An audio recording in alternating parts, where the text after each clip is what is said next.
Hi, my name's Ava. My sister-in-law planned a family dinner without me, used my restaurant, toasted under my ceiling, served food from my kitchen, and never told me. I found out from a stranger's Instagram story. They said I was too busy to attend, but no one asked. They smiled in front of a banner with her name, not mine. She claimed every inch of what I built, while I watched from the shadows. Why would your own family erase you from something you created? And what would you do when the legacy they stole still had your name buried in the foundation? I had just poured my second cup of coffee when I opened the email. It was from someone named Karen. No last name, no context, just a brief message with cheerful punctuation that felt almost cruel. Thank you for hosting such a beautiful evening. Your attention to detail made the dinner unforgettable. Your family is lucky to have you. I froze. My stomach didn't drop, it coiled, because I knew exactly what she meant, but I didn't know when it happened, or how. I clicked her name and scrolled down, trying to find any clue. Then I checked my social media, and there it was, neatly tagged and filtered. Dorn Family Dinner. 5-year milestone. Thatcher was in a tailored navy suit. Valora was glowing in something metallic and tight. My parents were seated at the center, flanked by smiles and wine glasses. I didn't see a single empty chair. And the background? It was unmistakable. The arched windows, the dark oak paneling, the blue velvet drapes, they were in my restaurant. I zoomed in. My logo was there, blurred but visible on the water glasses. But not once. Not once did anyone mention my name. I didn't say anything out loud. I didn't scream or swear. I just stared at the image like it might explain itself.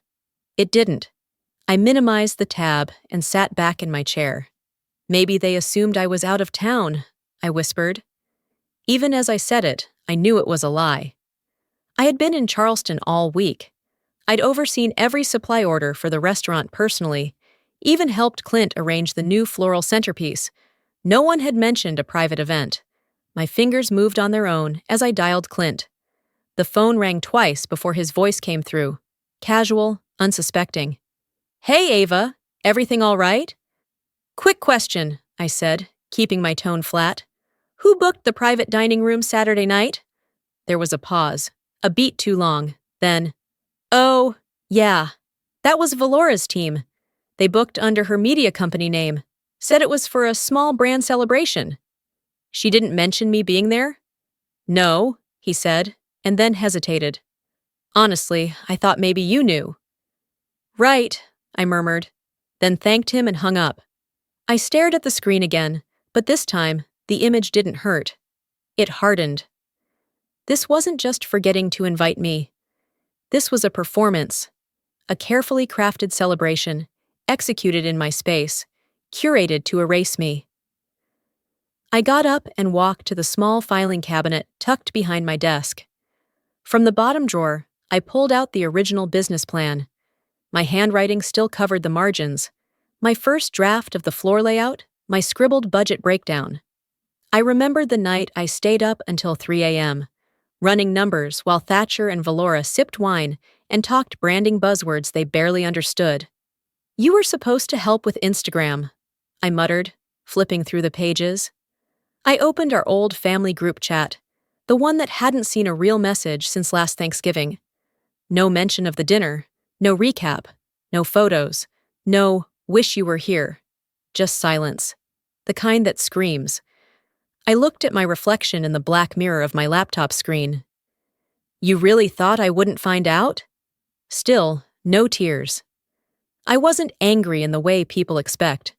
I was gathering, sorting, remembering. I copied the email.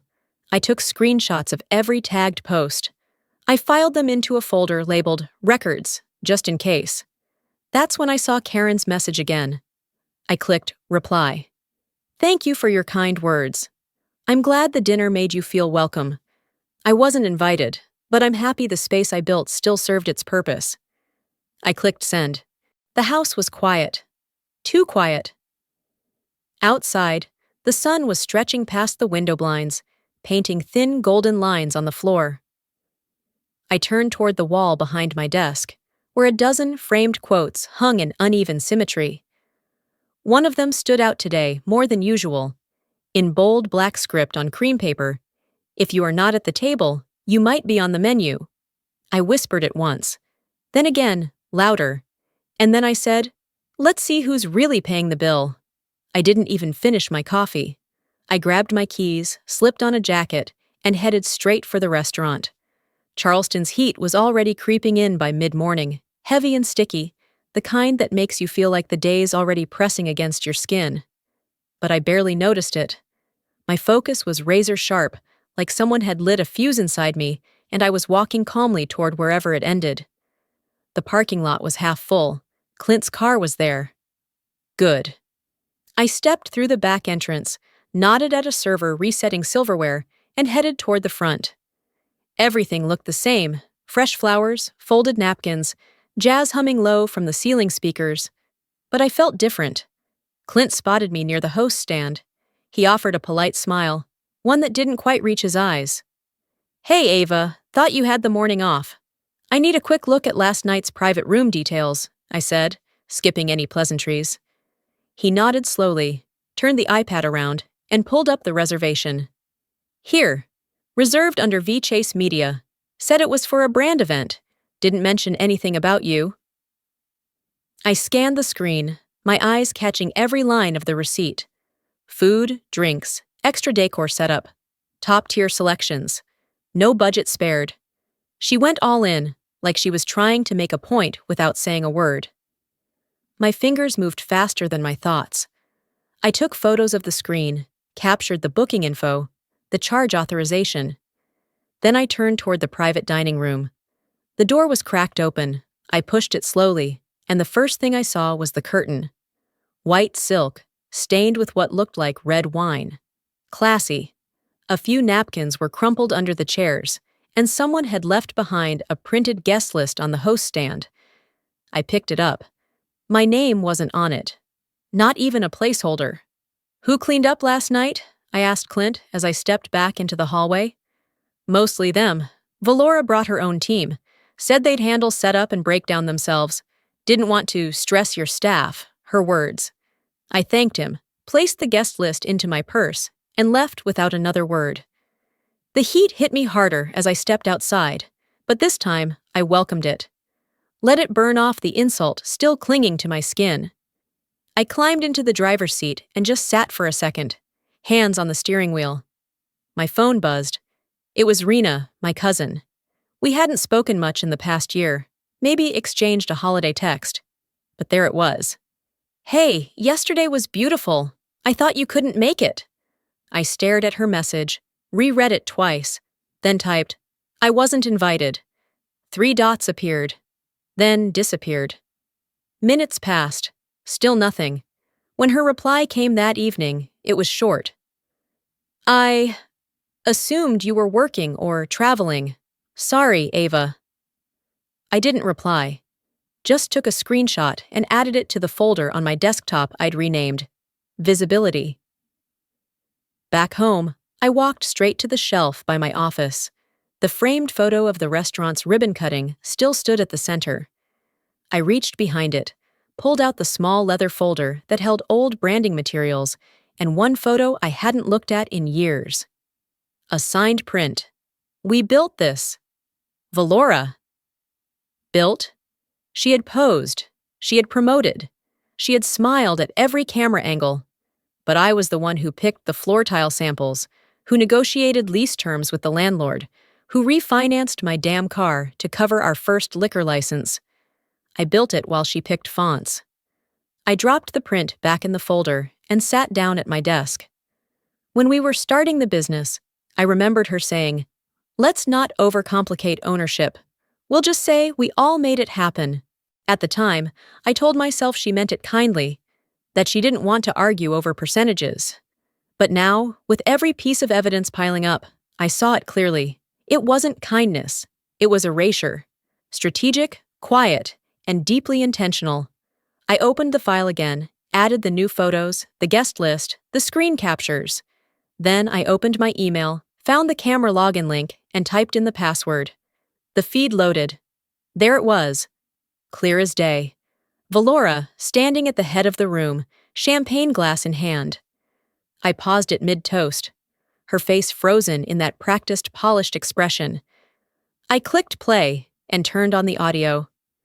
"To the future of the Dorn legacy," she said, smiling. I paused again, stared at the screen. My name wasn't in that sentence. Not in the booking, not in the photos, not in the guest list, not if you erase me first.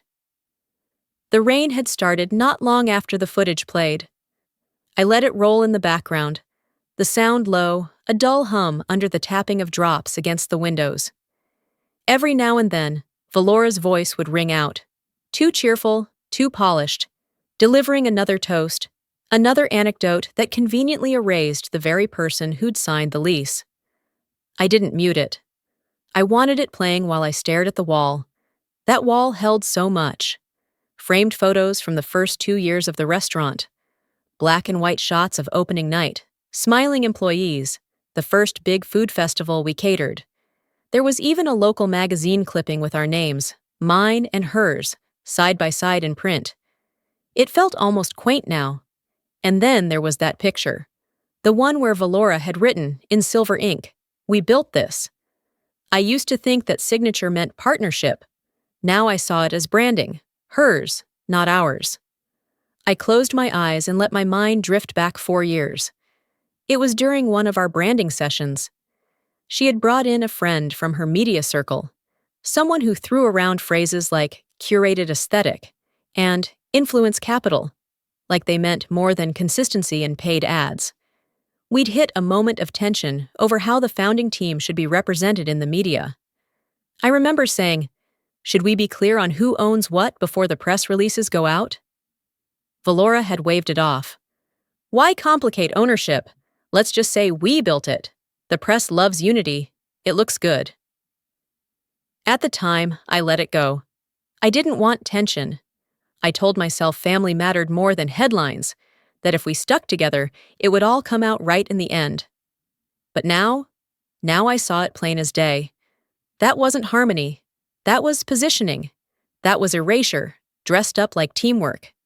I stood and walked to my laptop, pulled up Facebook. I hadn't been on in a while, but I needed to see what was being said, who was helping spread the rewrite. The first post that greeted me was from my mother. "So proud of my daughter-in-law, Valora Chase, for curating a beautiful legacy dinner. You inspire us all." I sat down hard, rereading it. I didn't expect warmth, but I wasn't ready for celebration either. 187 likes. Dozens of comments. "She's the heart of this family." I always knew she'd make something of the Dorn name. My mother had tagged my father in the photo.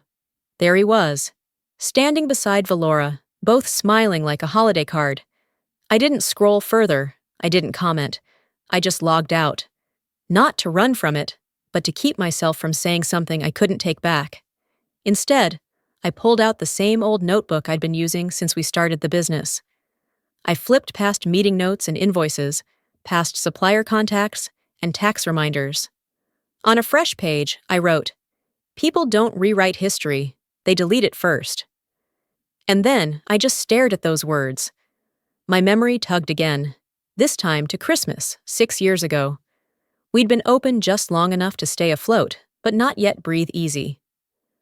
That day, I had stayed behind at the restaurant to make sure the kitchen was spotless for our holiday closing. I scrubbed the walk-in fridge myself. Meanwhile, Valora had shown up to the family gathering with branded gift bags, pre-wrapped, glossy, full of expensive imported teas and curated candles. My mother had looked at her, eyes wide.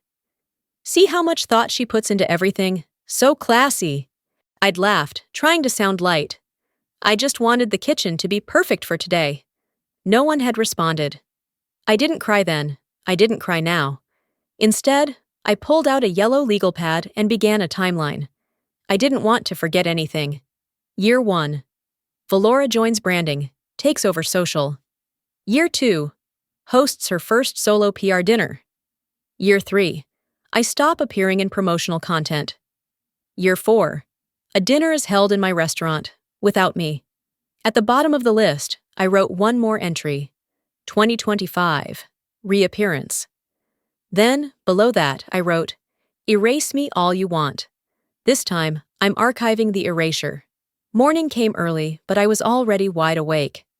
I'd been lying in bed, replaying every line of that timeline in my head like a song stuck on loop. When I finally stood up, the house was still. The kind of still that feels staged, like even the walls were watching what I'd do next. I got to the restaurant just before Clint.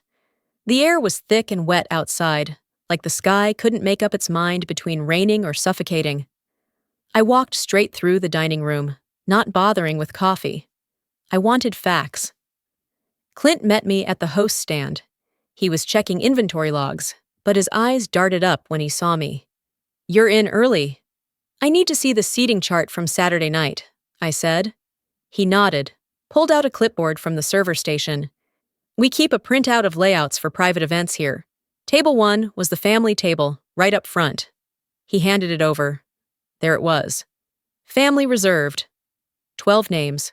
Valora, Thatcher, Mom, Dad. Even cousins I hadn't spoken to since before the pandemic. My name wasn't on it. I stared at the page longer than I needed to. Not because I couldn't process it, but because it finally clicked. This wasn't thoughtlessness. It was surgical. Clint cleared his throat gently. Honestly, Ava, I assumed maybe you were the out-of-town cousin. You know, someone they didn't mention. I didn't correct him, not yet. Right, I said, folding the paper and slipping it into my bag. Appreciate it. I turned and walked toward the break room. On the way, one of our new hires, Naomi, crossed paths with me. Young, polite, eager. She paused when she saw me and smiled nervously. Oh, she said, her eyes flicking toward a framed team photo from our first year. I saw you in one of those old pictures. Are you Mrs. Dorn's niece? I stopped, forcing a breath through my nose. No, I said quietly. I'm her daughter. She blinked. Oh, I'm so sorry, I didn't… And this, I added, motioning around the space. This is my restaurant. Her face turned pink. I didn't mean to offend. Someone said you didn't come around much, and… I cut her off gently. You're fine, Naomi. You just repeated what you heard. I left her standing there, speechless. This wasn't her fault. This was the result of a well-maintained story, one carefully written without me in it. I kept walking until I reached the dining room again. It was empty now, quiet, like it was holding its breath. I moved slowly, letting my eyes land on every framed quote Valora had picked out for the walls. Little wooden signs with cursive fonts that said things like "Gather with Grace" and "Family is the heart of home." They used to mean something. Now they looked like props. Near the bar, one of the plaques from a local business award still hung. It listed Valora's name as creative director. Mine wasn't even mentioned in the footnotes. I felt something shift inside me. Not a snap, but a steady, quiet slide. Like a curtain being pulled back on a stage. I pulled out my phone, opened the voice memo app, and whispered. Valora understood the secret of soft dominance. Make your enemy invisible, and they won't even know they're losing. I saved the file, slipped my phone back into my pocket, and made my way upstairs to my office. I sat down, opened my laptop, and stared at the draft email to my brother. It had sat in my drafts for over a day. The cursor still blinked, waiting for me to do something. I reread it. We need to talk about everything you didn't say at the dinner. I hovered over the send button. Then I moved the cursor away. I wasn't ready for that conversation, not yet. He knew what he hadn't said, and I wasn't going to beg for acknowledgement that should have been automatic. I closed the email and opened my cloud drive instead. I created a new folder, named it Dorn Legacy Original Source. Then I began uploading the reservation screenshots, the guest list, the seating chart, the staff memos, the audio files. This wasn't about revenge. It was about preservation. about holding proof that I had always been there, even when they pretended otherwise. The storm outside had passed, but what lingered inside was something else entirely. Not thunder or rain, but a quiet resolve. A layer of stillness that didn't beg for clarity, it demanded action. By the time I got to the restaurant the next morning, the air was thick with heat and leftover celebration. The kind of atmosphere that clings to glassware and soaks into linen. I walked into the storage room to retrieve a few invoices. Clint had mentioned something about leftover rentals still being unaccounted for. As I sifted through the stack of service receipts, my eye caught a photo on one of the server's open Instagram stories. The angle was off-center, taken in a rush, but the backdrop was clear as day. Built by women who inspire, Valora Chase. I blinked. Not a logo, not even a nod to Dorn & Co. Just her name, framed in florals, printed across a custom arch in soft blush and gold. The caption underneath read, "So proud of the visionary behind it all." I stared at the image, my thumb hesitating over the screen. My mother stood beside her. Thatcher, too. Both smiling like they'd watched her build the place from the ground up. I whispered, "Vision doesn't mean anything when you're airbrushed out of it." I set the phone down. Clint walked in a moment later, holding a sealed bag. "Hey, this was left in catering last night. It had your name on the tag. Thought you should have it." I took it. Recognized the ribbon immediately. Pale blue satin. I'd picked it out myself. Inside, wrapped carefully in tissue, was the bottle of artisanal olive oil I'd sent as a gift for the table. A handwritten tag still clung to the neck. For the table. For the tradition. The ribbon was crumpled. The card unread. The bottle still full. Clint cleared his throat. One of Valora's assistants said it wasn't needed. Not up to the aesthetic." I looked at him, calm. Funny. Neither is theft. He didn't know how to respond. I didn't wait for one. Back in my office, I sat at my desk and opened my laptop. I didn't need another reason. I already had 10. But this was the one that pushed me from reflection to structure. I opened a draft and began writing an internal memo to our PR firm. All promotional materials, visuals, digital banners, or printed displays tied to Dorn & Co. must be reviewed and approved by my office prior to publication. No exceptions. Then I created a routing protocol for our company email.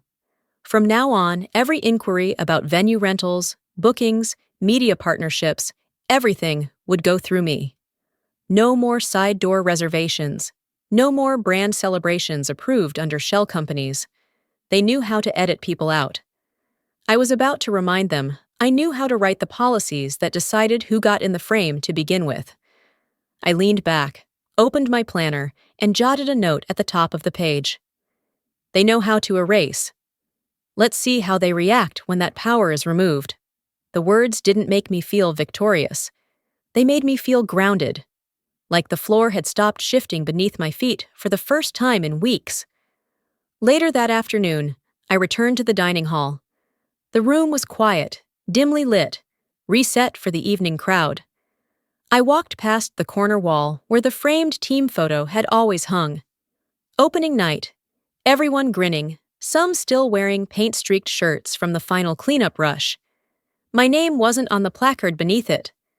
I reached up and took it down.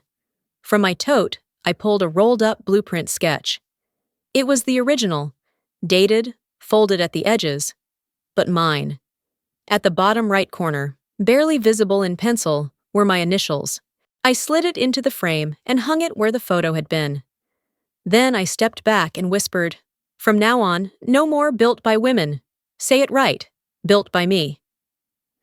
I stayed in the dining room longer than I planned. The blueprint sketch in its new frame, the faint signature in pencil. It felt like truth reclaiming space. For once, silence didn't feel like absence. It felt like power. Back upstairs, I poured a cup of coffee and opened my laptop, ready to review the week's financials. That's when the alert popped up on my screen. New Yelp review flagged as noteworthy. I clicked. Overpriced, underwhelming, staff distracted and untrained. Service was disorganized. Can't believe this is Charleston's beloved staple. Someone needs to step in and elevate the brand. There was no name attached, just initials. But the tone was unmistakable. Too familiar in its phrasing, too exact in its vocabulary. I forwarded it to Clint with a single line. "Sound familiar?" He responded minutes later. "She said something similar to our barback Saturday night.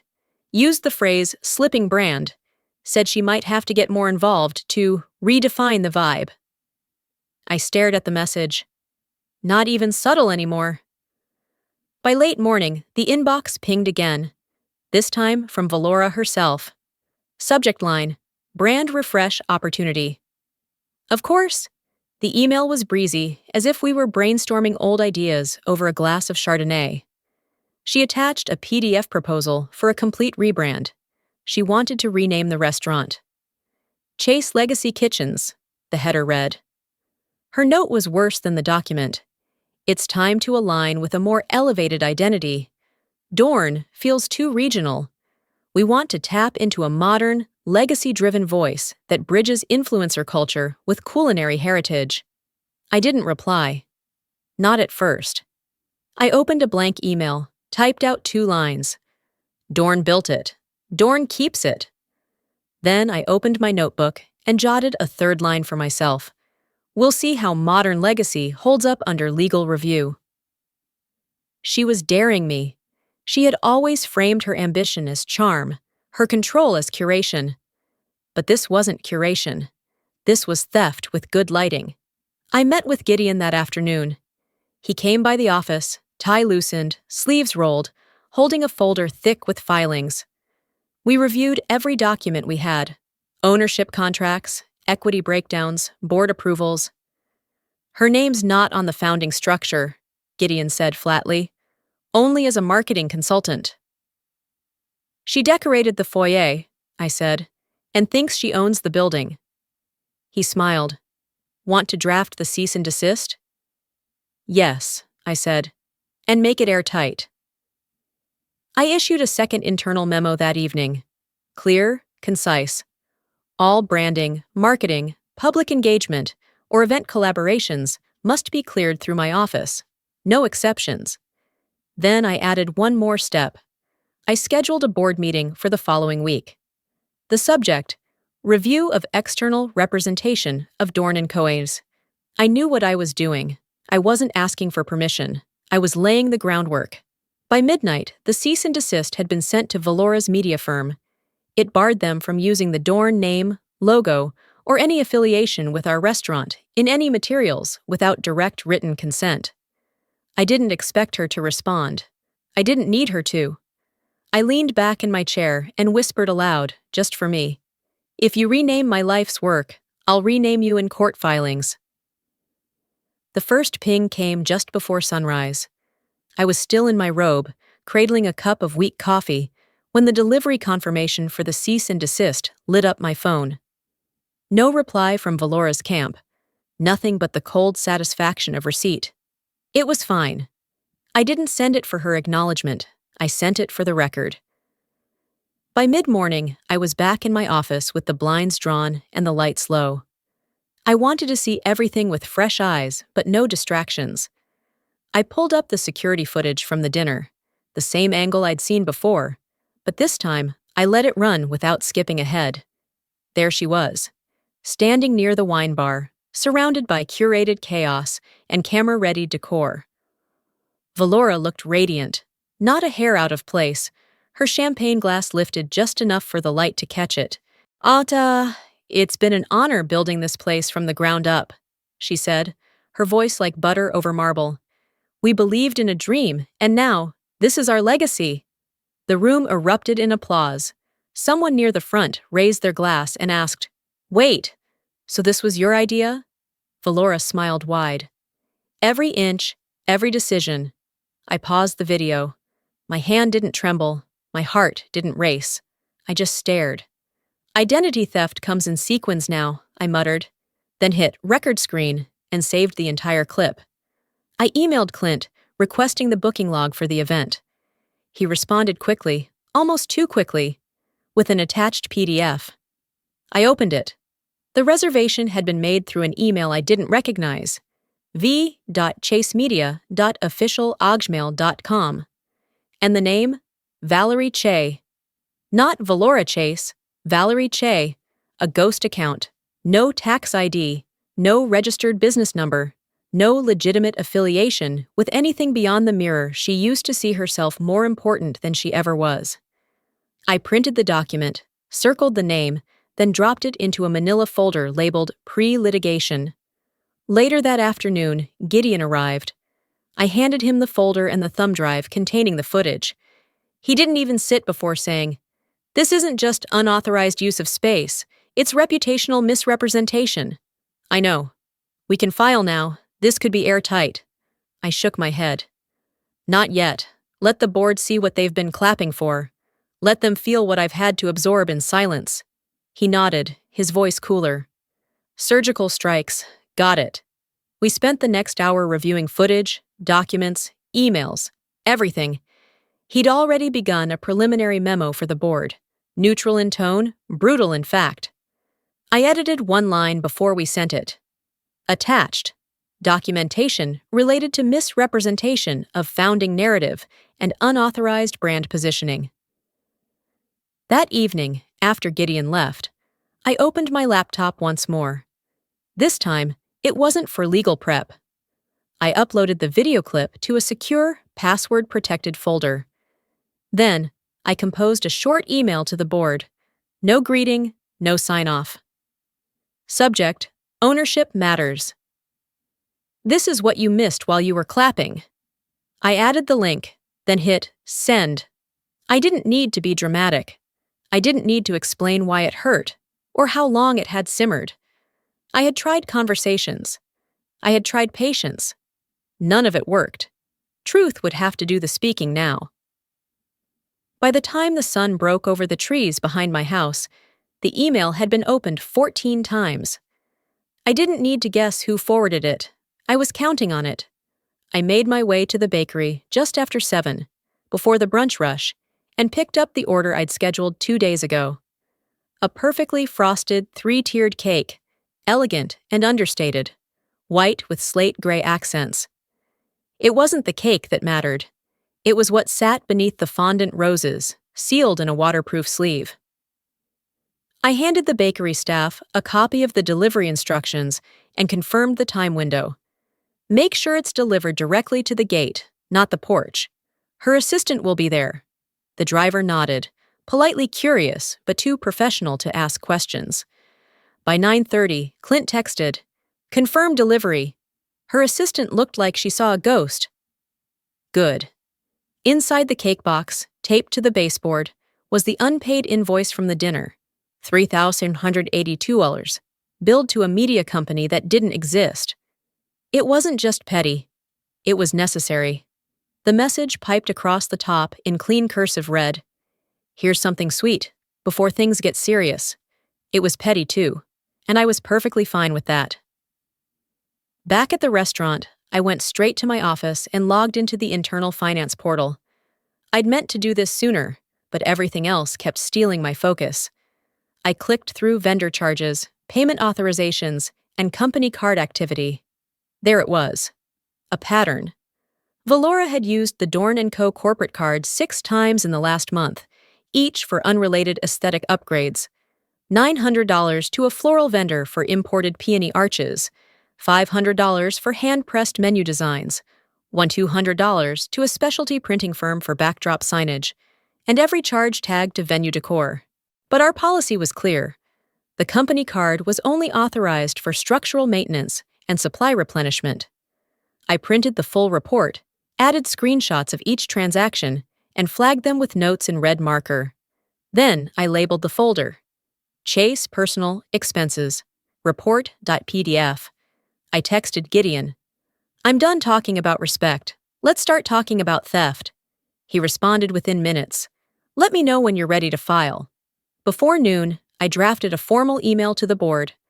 Subject: Unauthorized use of company funds and identity misrepresentation. Attached, the PDF file. 5 pages of unfiltered documentation. No spin, no drama. Just numbers, names, and dates. Clean and impossible to misinterpret. Within the hour, responses started trickling in. We need to discuss this immediately. Who approved these charges? Is this connected to the dinner Valora hosted? I didn't reply to any of them. I wanted the weight of silence to do its work. Around 3, my phone rang. It was Thatcher. He rarely called anymore. Most of our communication had been reduced to logistics and half-hearted group texts. But I answered. His voice was quiet, strained. Valora is having a meltdown. I didn't say anything. She said you've declared war. I let that hang for a moment before answering. No, I submitted facts. If the truth is violent, maybe she should ask herself why it hurts. He exhaled, but said nothing else. I hung up first. I stayed seated at my desk after hanging up on Thatcher. The silence that followed wasn't empty. It was thick with everything he didn't say. Everything he couldn't. By the next afternoon, my assistant forwarded a link from Valora's latest post. Subject line, thoughts? I clicked. There she was. Hair curled, light perfect, standing in front of a neutral-toned backdrop, holding a glass of champagne. The caption read, "From the first dollar he invested to the last ribbon on the wall. Thatcher made Dorn & Co. happen. His legacy is our future." Thousands of likes. Applause in the form of fire emojis and clapping hands. Comments full of praise. Power couple! She's redefining what it means to support your man and still lead. I stared at the screen, reread the caption. I didn't feel anger first. I felt the kind of fatigue that starts in your ribs and sinks down into your stomach. I closed the tab, then reopened it. Clicked Download Post. Saved it to a new folder titled Narrative Shift, Phase 2. Then I opened a document I hadn't touched in months. My original financial logbook. The spreadsheet I built when Dorn & Co. was still an idea scribbled on napkins and late-night receipts. I added a tab, labeled it Founding Financial Breakdown, redacted personal info, but left every signature, every dollar trail. Then I uploaded it to my media kit. She wanted to post stories? Fine. I had documents. That evening, I emailed a journalist I'd met once at a fundraiser, Rachel from the Charleston Ledger. She'd recently written a glowing profile on Valora, praising her unique blend of humility and innovation. I kept the message short. Hi, Rachel. In light of your recent feature on Valora Chase, I thought you might want to see the attached materials for context. Best, Ava. I included the equity contracts, incorporation paperwork, the full ledger, clean and verified, no fluff, no bitterness, just facts. 24 hours later, the Charleston Ledger issued a public correction beneath Valora's profile. An earlier version of this story inaccurately credited Valora Chase as a founding investor of Dorn & Co. Records, confirmed she is not listed on any of the original ownership documentation. No statement from Valora. No explanation, just silence. I didn't feel triumphant, but I bookmarked the link anyway. By mid-morning, the messages started to trickle in. Soraya texted first. You did it. They're squirming. Aunt Lila left a voicemail I didn't ask for. We didn't know, sweetheart. We just followed the light. I deleted it before it finished playing. You followed a ring light, I thought. Then, around 5, an email came through from my mother. The subject line was blank. The message itself was brief. We're having a small dinner. Just family, no press, no cameras. We'd like you there. Attached was a formal-looking invitation. Fonts lifted straight from a wedding template site. Gold script on white. Reconciliation dinner, an evening to reconnect. At the bottom, in Thatcher's handwriting, scrawled in scanned ink. Can we just fix this? One dinner. No statements. Just us. I stared at the screen for a long time. I didn't open the calendar. I didn't check the date. For the first time, I didn't care what was being served or who would be sitting next to whom. Now they wanted me at the table, because it was burning. The streetlights blinked on as I pulled into my parents' driveway. The house hadn't changed. Same brick path, same wreath on the front door my mother switched out for every season. But something felt different. Not in the air, not in the decor, but in me. I wasn't walking in for peace. I was walking in for proof. Inside, voices hovered like smoke in the formal dining room. I heard silver clinking against porcelain, soft laughter that didn't reach any heart. I didn't bother removing my coat. I stepped into the room in muted gray, neither mourning nor blending, just steel. Thatcher looked up first. His smile faltered before it fully formed. Valora was already seated, flanked by my mother and father. Her eyes went wide, then narrow, and I could almost hear the calculations scrambling in her head. "Glad you made it," she said, forcing warmth through teeth too tight. I didn't return the smile. I walked to the table and placed a slim black folder beside my plate. "Don't worry," I said calmly. "I brought the receipts." Silence rippled through the room like a dropped fork. I opened my laptop. The video loaded instantly, footage of Valora's toast at my restaurant. Her voice filled the space. "It's been an honor building this place from the ground up." Laughter, applause. Then the guest's question, clear and sharp. "So this was your idea?" And her answer, "Every inch, every decision." I let it play. Next came the financial documents, PDF slides of transactions Valora had charged to the company card, branded menus, backdrop arches, imported flowers, all unauthorized, all signed off with her signature. Finally, the audio clip. Her voice again, this time hushed, recorded from a call she didn't know I'd saved. "Ava, don't go public, okay? Just let it die quietly. I didn't think it would snowball like this." When the video ended, no one moved, not even my mother. The only sound was the ticking of the dining room clock and a chair creaking as someone adjusted, unsure whether to speak or shrink. Valora opened her mouth, but no sound came. My mother's voice broke the silence. "Why didn't you just talk to us first?"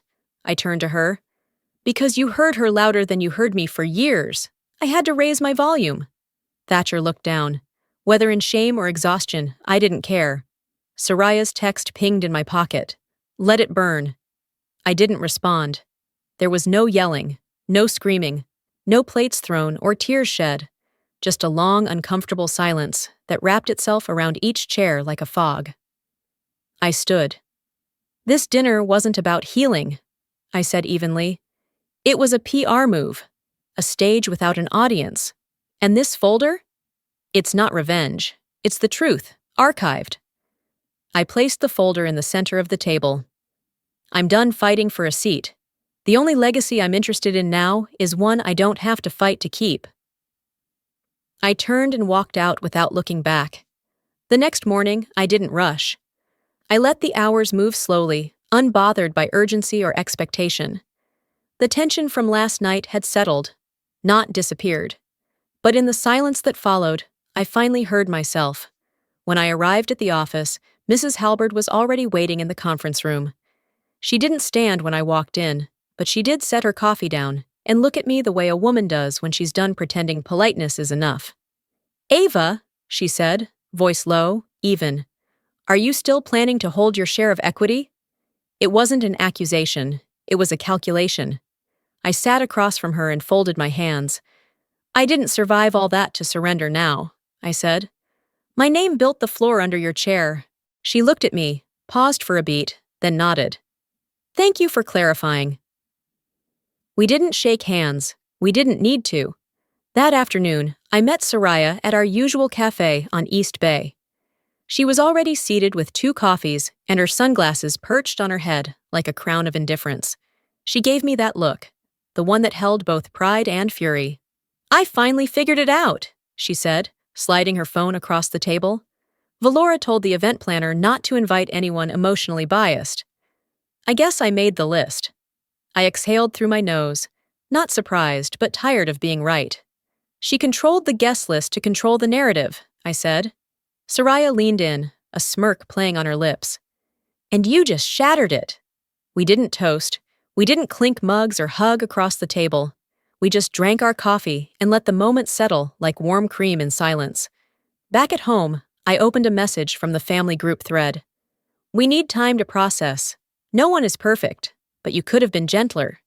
No greeting, no apology, just the subtle suggestion that my boundaries had been brutality. I typed a reply. Gentleness is how I lost my voice in this family. But I didn't send it. I closed the message, pushed my phone aside, and let the words stay where they belonged, in my hands, not theirs. Instead, I opened my laptop and pulled up a new document. The idea had been percolating for weeks, but now it had weight. The AVA Initiative, a mentorship platform for women navigating business, ownership, leadership, without legacy, without shortcuts, without names passed down like favors. I outlined the first module, Building Without Permission. By nightfall, the name was filed, the tagline submitted. Built to be owned. I didn't call anyone to celebrate. I didn't need a toast. Sometimes freedom is so quiet, it doesn't need applause. The morning mail came later than usual. I almost didn't check it, too used to newsletters and bills to expect anything personal. But the thick envelope stood out immediately. Velvet lining, gold-embossed script. My name nowhere on the front. Inside, an invitation to the Dorn Family Future Foundation Gala. Mr. and Mrs. Thatcher, Chase and Family, it read, centered in elegant serif font. No mention of me. Not even a courtesy nod to the restaurant I built, the name I carried alone when no one else wanted it. I didn't hesitate. I dropped the envelope into the shredder, watched it curl and disappear like a bad investment. Then I made coffee. I didn't feel bitter, I felt clean. 3 days later, I stood at a podium in a hotel ballroom, not for their gala, but for the National Women in Business Summit. The room was packed, round tables lined with women in suits, some with calloused hands from building, some with notebooks open and eyes wide. I adjusted the mic. My name is Ava Dorn, I said, and I used to think legacy came from being included. I've learned it comes from claiming space no one wants you to have. A few heads nodded. You are not ungrateful for standing alone, I continued. You are just the first in your family to stop making excuses for silence. It wasn't just applause that followed. It was the kind of ovation that came with breathless agreement. A girl in the front row mouthed the words, "Thank you." I didn't feel pride. I felt peace. Later that night, at home, I opened a blank email and typed one final message. No intention to send it, but I needed to get it out. To Thatcher, I wrote, if you ever want to know the real version of this family's story, it's archived, not edited. I saved it as a draft and closed the tab. Because closure doesn't need a reply. It just needs a boundary. At the office the next morning, the brass nameplate had arrived. I unpacked it slowly, brushing away the tissue. Ava M. Dorn, founder and CEO. No more co-titles, no more branding illusions. I held it for a moment before walking to the glass door of my new corner office. I screwed the plate into the wood myself. No announcement, no audience, just intention. Some names come printed on the door. Others, you have to carve in yourself.